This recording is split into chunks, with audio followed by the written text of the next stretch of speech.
Hello friends, आपका मेरे पर वीडियो में स्वागत है। इस वीडियो में हम जो मास डेंसिटी या फिर डेंसिटी इन सीतू या फिर डिफरेंट डिफरेंट नाम से बोल देते हैं हम, जो मेथड यूज़ किए जाते हैं उनको देखेंगे। ये हमारा 17th लेक्चर है सॉइल मैकेनिक्स का। इससे पहले हमने देखा था स्पेसिफिक ग्रेविटी को डिटरमाइन करने के लिए कौन से टेस्ट या फिर मेथड यूज़ होते हैं। तो इसमें जो मास डेंसिटी के लिए निकालने के लिए जो हमारे मेथड्स यूज़ होते हैं उनको हम देखने वाले हैं। तो इसमें हमारे मोस्टली 6 मेथड यूज़ होते हैं, ठीक है, जिसमें हमें डिटेल में तो 2 या 3 को ही पढ़ना है जो ज़्यादा इंपॉर्टेंट है। बाकी नाम हमें सबके याद रखने हैं। ये सब मास डेंसिटी या फिर डेंसिटी इन सीटू बोल देते हैं, तो इन सबको निकालने के लिए इंपॉर्टेंट है। सिंपल डेंसिटी बोल देते हैं। तो वाटर डिस्प्लेसमेंट मेथड, ठीक है, ये एक थोड़ा सा इंपॉर्टेंट है, ठीक है। वाटर डिस्प्लेसमेंट मेथड, इसका नाम तो आपको अच्छे से याद रखना है और इसको थोड़ा सा डिटेल में थोड़ा सा देखना है, वो हम देख लेंगे। सबमर्ज मास डेंसिटी मेथड, इसका सिर्फ नाम याद रखेंगे इनफ है। कोर कटर मेथड, ये भी इंपॉर्टेंट है, इसको भी आपको याद रखना है। कोर कटर मेथड ये भी इंपॉर्टेंट है, ठीक है। एक सैंड रिप्लेसमेंट मेथड, ये 3 मेथड है ना, sand replacement method, core cutter method, water displacement method, ये 3 मेथड इंपॉर्टेंट है सबसे ज़्यादा। फिफ्थ है हमारा वाटर बैलून मेथड, इसका भी सिर्फ नाम इंपॉर्टेंट है, वो याद रखिए। और हमारा रेडिएशन मेथड, ये हमारा 5वां मेथड, ठीक है। ये हमारे 5 मेथड है किसके, मास डेंसिटी मेजर करने के लिए। और इसमें हमारा जो एक मेथड है रेडिएशन मेथड, ये हम पहले पढ़ चुके हैं, ठीक है। ये हम किस में पढ़ा था हमने पहले, ये हमने पढ़ा था वाटर कंटेंट डिटर्मिनेशन में, ठीक है। रेडिएशन मेथड ये हमारा पहले भी आ चुका है ना, तो हमें वो भी याद रखना है। ये किसके लिए, वाटर कंटेंट को डिटरमाइन करने के लिए हमारा एक मेथड होता है, उसका नाम क्या है, रेडिएशन मेथड। तो चलिए हम पहला मेथड स्टार्ट करते हैं, वाटर डिस्प्लेसमेंट मेथड। इसमें सबसे पहला तो इम्पोर्टेंट पॉइंट हमारा ये है, ये नॉर्मली किस सॉइल के लिए यूज होता है, कोहेसिव सॉइल के लिए, ठीक है। कोहेसिव सॉइल, ठीक है, डायरेक्ट पूछा जा सकता है आपसे एग्जाम में, ये किसके लिए होता है, कोहेसिव सॉइल। तो ये एक आपको याद रखना है। इसमें हम सबसे पहले क्या करते हैं, जैसे हमारा यहाँ पर सॉइल है जहाँ से हमें कलेक्ट करना है, हमें मास डेंसिटी सॉइल की हमें चेक करनी है, वो कोहेसिव सॉइल है, पहले हम ये चेक कर लेंगे। फिर हम यहाँ जाएंगे, फिर क्या करेंगे हम, सॉइल में हमें क्यूब की शेप में कोहेसिव सॉइल होगी, तो हम क्यूब की शेप में यहाँ से सॉइल निकाल लेंगे या सैंपल निकालेंगे किसी भी शेप में, सिलेंडर शेप में, सिलेंडर में निकाल लिया हमने।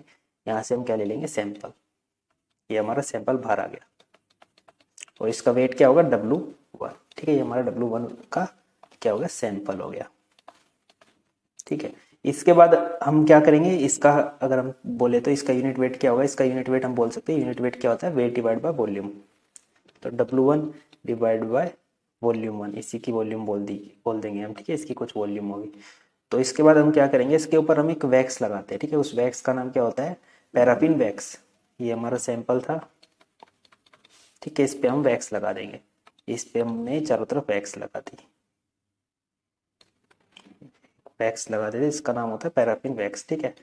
ये नाम आपको इंपॉर्टेंट है, याद रखना है, एग्जाम में पूछ सकते हैं कौन सी वैक्स लगाते हैं, वो हमारा क्या है, ये हमने पैराफिन वैक्स की,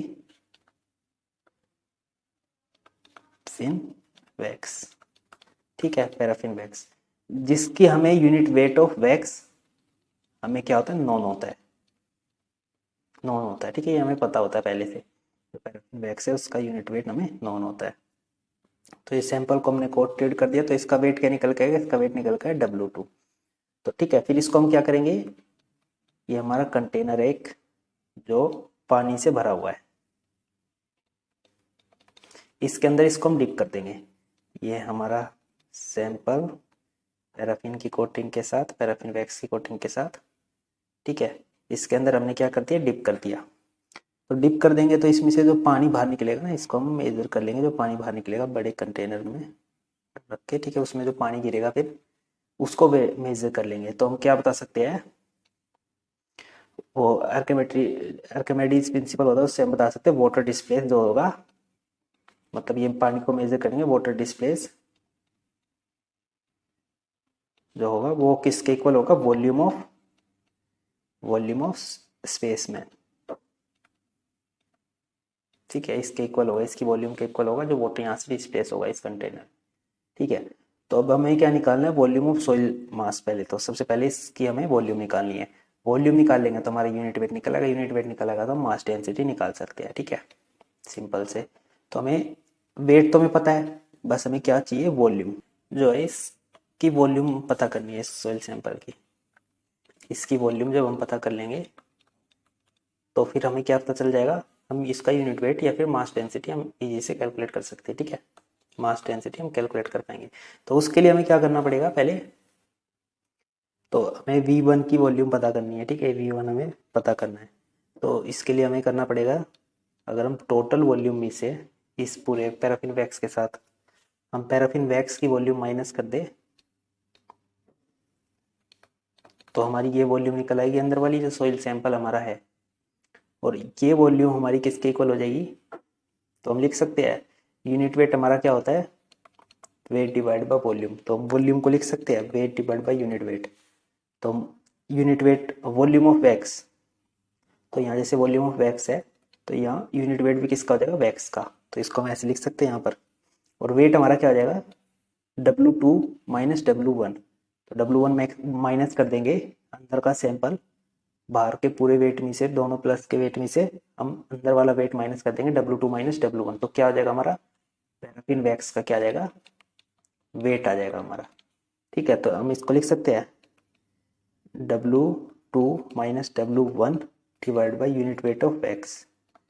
तो यहाँ हम इसकी वैल्यू डाल देंगे, तो ऐसे हम वॉल्यूम 1 को कैलकुलेट कर लेंगे। Volume 1 minus W2 minus W1 divided by unit weight of wax.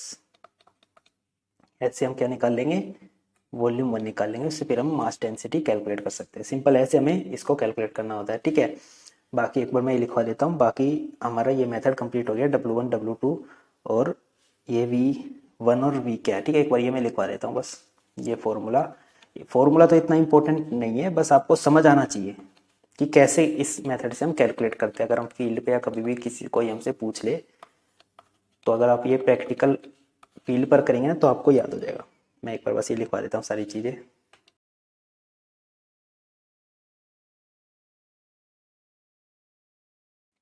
ठीक है, ये आपको इजी समझ सकते हैं, बिल्कुल इजी है। तो चलिए अब अगला टेस्ट और देखते हैं हम। दूसरा है हमारा कोर कटर मेथड, ठीक है। कोर कटर मेथड, इसमें क्या होता है, इसको हम एक और नाम से भी जानते हैं, इसको हम डिस्ट्रक्टिव मेथड और बोल देते हैं। डिस्ट्रक्टिव मेथड बोल सकते हैं इसको हम, ठीक है।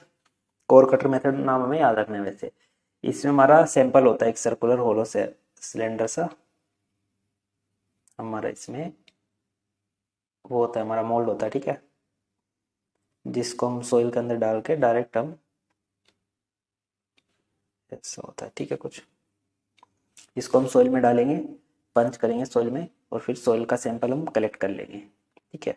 ऊपर से कवर करने के लिए इसमें हमारी डोली सी होती है, एक डोली बोलते हैं इसको, ठीक है। ऊपर से कवर करने के लिए इसको हम बोलते हैं डोली। जनरली इनकी डायमेंशन पूछी नहीं जाती, पूछी जाए तो आप देख सकते हैं 2.5 सेंटीमीटर, एक बार देख सकते हैं, जनरली पूछी नहीं जाती है। कुछ एग्जाम में पूछ लेते हैं स्टेट वाले में। 13 सेंटीमीटर इसकी हाइट होती है, और डायमीटर क्या होता है मोल्ड का, वो होता है 10 सेंटीमीटर। इसको सॉइल में हम पंच करेंगे और सॉइल सैंपल को हम बाहर निकालेंगे। इसको पंच करते हैं और सॉइल सैंपल को बाहर निकालते हैं। तो इस मोल्ड की वॉल्यूम कितनी होती है, वो होती है 1000 सेंटीमीटर क्यूब, ठीक है। आयरन का बना होता है जनरली। तो ये हमारा जो है ना, ये जनरली किस सॉइल के लिए यूज होता है हमारा,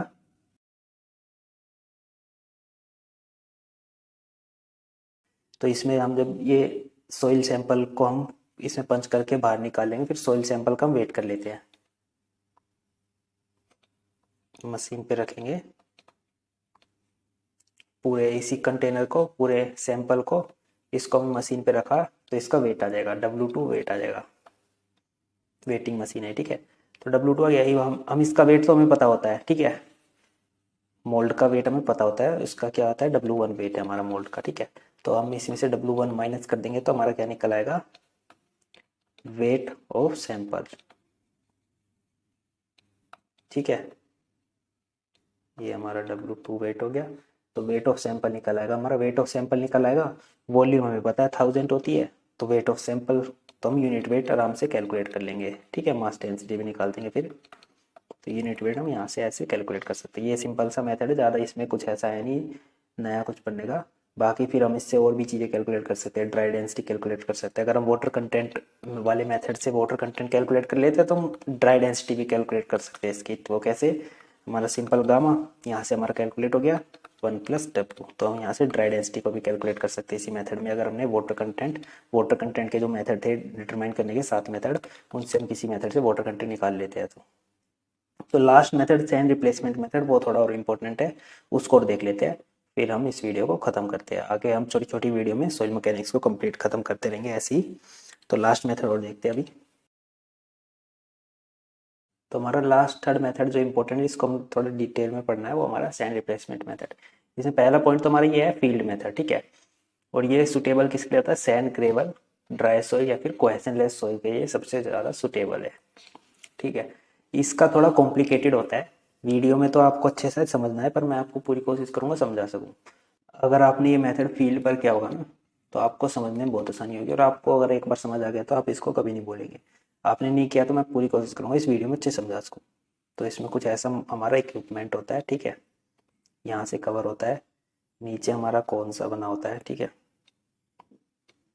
यहाँ पर कुछ स्पेस नहीं होता हमारा कुछ भी, ये स्पेस होता है हमारा खाली। तो इसमें सबसे पहले हम सॉइल भरेंगे जिसकी हमें डेंसिटी नॉन होगी, नॉन डेंसिटी की हम यहाँ पर सैंड भरेंगे, ठीक है, जिसकी डेंसिटी हमें नॉन होगी, जिसका वेट या फिर हम मास बोल देंगे m1 होगा, ठीक है। और फिर हम इसको यहाँ से खोल देंगे, इस कोन के अंदर जाने देंगे सैंड को। तो फिर हमारा ये कुछ ऐसा हो जाएगा, पहले इतना था, अब ये नीचे जाकर इतनी सैंड हो चुकी है, ठीक है। इसको खोला तो अब कोन के अंदर भी सैंड भर चुकी है हमारी, ठीक है। कोन के अंदर हमारी आ गई है अब सैंड, ये हमारी सैंड आ गई। तो अब इसका हम बोल देंगे क्या है, m2 मास है, और इसका m3, ठीक है। तो अब हम क्या करेंगे, जिस फील्ड का हमें करना है, जिसको एसएनलेस सॉइल होगी वहाँ की, हम यूज कर सकते हैं इस टेस्ट को, जैसे हमारा ग्राउंड लेवल है, हमें इसकी क्या निकालनी है, डेंसिटी निकालनी है, ठीक है। डेंसिटी निकालनी है इसकी, डेंसिटी ऑफ सॉइल हमें कैलकुलेट करनी है। तो हम यहाँ पर हम थोड़ा सा खोदेंगे, तो खोदेंगे, क्वेश्चनलेस सॉइल है तो फैलेगी, तो इसमें हमारा ऐसा तो बनेगा नहीं, बिल्कुल हम जैसा बनाना चाहेंगे तो इसमें फैलेगी, तो कुछ ऐसा सा हमारा गड्ढा बनेगा, ठीक है।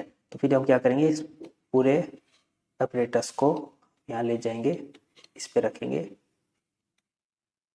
ठीक है। ये हमारा है m2, पूरा ऊपर तक कवर हो, तो हमारा है m1, हमारी डेंसिटी है इसका हमें कंप्लीट मास पता है। और यहाँ कौन में क्या है, m3, ठीक है। फिर इसको हम यहाँ से नीचे से कवर रखेंगे, फिर इसको हम हटा देंगे, इसमें भरने देंगे, जिसकी डेंसिटी हमें नॉन है, क्या डेंसिटी ऑफ सैंड हमें नॉन है, वो इसमें जाएगी, ठीक है। तो इसमें क्या जाएगा हमारा एम, इसमें मान लेते हैं हमारा क्या जाता है m डैश, इसके अंदर जो सैंड जाएगी उसको हम m डैश बोल देते हैं। तो हमारा m डैश को कैलकुलेट कर सकते हैं हम, m1 कंप्लीट सैंड, हमारी कंप्लीट सैंड में से हम माइनस कर दे m2 ये पोर्शन, और m3 ये कौन वाला, तो हमारा m डैश निकल आएगा, क्योंकि m dash plus m3 plus m2, ठीक है, m2 तीनों का समेशन किसके इक्वल है,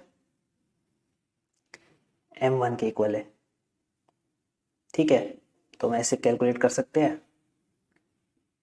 ये हमारा m2 जब यहाँ पर हमारी रिप्ले इसमें जा चुकी होगी सेंड, तो ये m हमारा 2 नहीं m, ये हम बोल सकते हैं m4 बोल सकते हैं इसको, ठीक है। यहाँ से और सेंड कम होगी, जब यहाँ से भी जाएगी तो ये हमारा m4 है, तो यहाँ पर लिख सकते हैं m4, ठीक है। तो m4 प्लस m3, ये तो सेम ही वॉल्यूम रहेगी इसकी, तो m3 plus m dash plus m4 plus m3 equals to किसके हो जाएगा, m1 के इक्वल। तो यहाँ से हम मास कैलकुलेट कर सकते हैं, ठीक है। तो मास कैलकुलेट कर लेंगे तो हम वॉल्यूम भी कैलकुलेट कर सकते हैं। तो volume of soil m dash mass divided by volume हो जाएगा, मास डिवाइडेड बाय डेंसिटी हो जाएगा, डेंसिटी ऑफ सैंड। अभी डेंसिटी ऑफ सैंड क्लियर है क्योंकि इसके अंदर अभी हमने सैंड भरी हुई है, ठीक है। ये हमें नॉन है पहले से, और मास हम इस फॉर्मूले से कैलकुलेट कर लेंगे, तो हमें वॉल्यूम निकल आएगी। तो वॉल्यूम ऑफ इस या आसपास की सॉइल है, इसकी वॉल्यूम निकल आई यहाँ पर, जितनी वॉल्यूम है इसकी, तो हम कैसे फिर क्या निकाल सकते हैं, हम डेंसिटी ऑफ सॉइल निकाल सकते हैं। डेंसिटी ऑफ सॉइल जो हमें कैलकुलेट करना था, इसको आप फील्ड पे करेंगे ना, आपको बहुत अच्छी क्लियरिटी होगी। अभी मैंने कोशिश की आपको समझा सकूं। तो डेंसिटी हमारी निकल आएगी कैसे, mass divide by volume. Volume यहाँ से कैलकुलेट हो जाएगी, ठीक है, और हमारा मास हो चुका है कैलकुलेट, ये एम डैश। तो हम ऐसे इजी से कैलकुलेट कर सकते हैं इसको। बाकी आपको और कोई प्रॉब्लम होती है आप पूछ सकते हैं। तो इसी वीडियो में हम इतना ही, आगे हम और टॉपिक्स पढ़ेंगे, जो हमारे टॉपिक्स बच गए अब। तो आज की वीडियो में इतना ही। Thank you for watching. Please like share and subscribe.